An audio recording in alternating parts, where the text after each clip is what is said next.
Hello everyone, this is Steve Alexander. I'm going to talk about a strategy called volume delay today. And this one's shown running on the TQQQ, the triple NASDAQ 100. It does run on some other things, but for now we'll just talk about this one.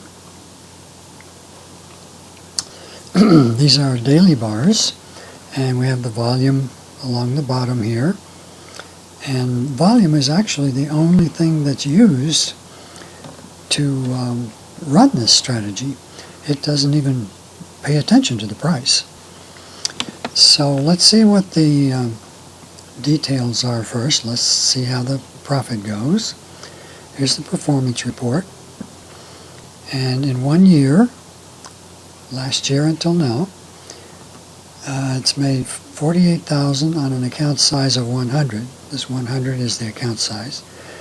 So it's made almost 50%. Made 12 trades, one every month approximately, and it's won 9 of them.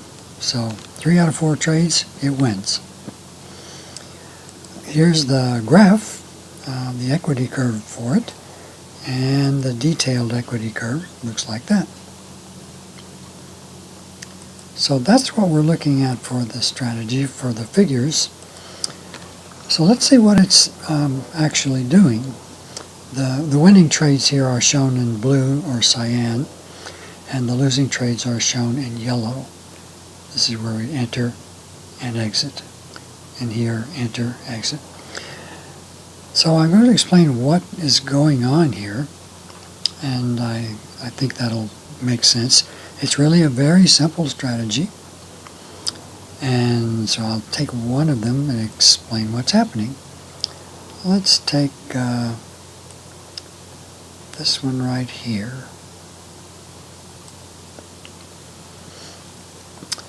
So this trade we get in right here, and we get out over here. So why did we enter the trade and why did we exit?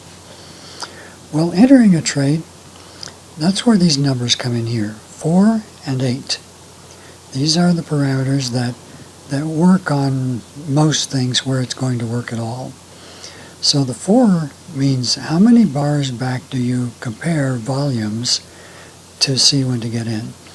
And what I mean by that is, here's a big volume bar. As you're going along, if you're not in a trade, like all these bars here, we're not in a trade. So what the strategy does is it looks at each volume bar as we go forward, and it compares that bar to the one that was 4 bars ago. For example, when we get to this bar right here, it compares it to the bar that was 4 bars ago. 1, 2, 3, and 4. So comparing this bar to that one, it finds that this bar is much bigger than that one. So, okay, good. We know we want a big bar.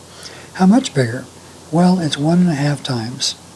So if we find a bar that is at least 1.5 times bigger than the one 4 bars ago, that gives the signal to enter the trade. So this is actually the signal bar that says enter the trade.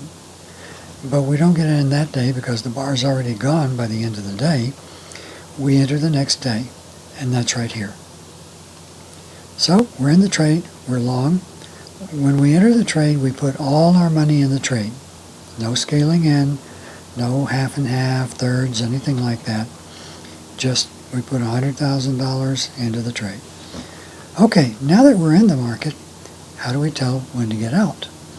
Well, we use the same kind of a volume delay, except now we use a delay of 8. And we're looking for a bar that's much smaller than the one that was 8 bars ago. For example, right here, this bar is much smaller, and by a factor of 1.5 or more. It's smaller than the one that was 8 days ago. And I imagine you can see on the chart, that's that one right there. So here we are, 1, 2, 3, 4, 5, 6, 7, 8. This bar is way bigger than this one, so this is the signal bar, and it says time to get out. and we make the signal the next day. Here we are, next day comes along, and we get out. So that's the entire trade. Enter, exit, we're done. Now, I mentioned that it will work on other things as well. It doesn't work on everything, and it has a little difference here and there. On many of these things, I haven't even tried it on. TNA, for example. I don't think I've tried it on this, but let's see if it works on it.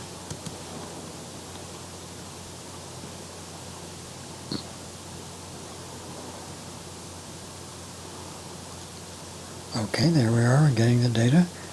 And we will look at the performance report.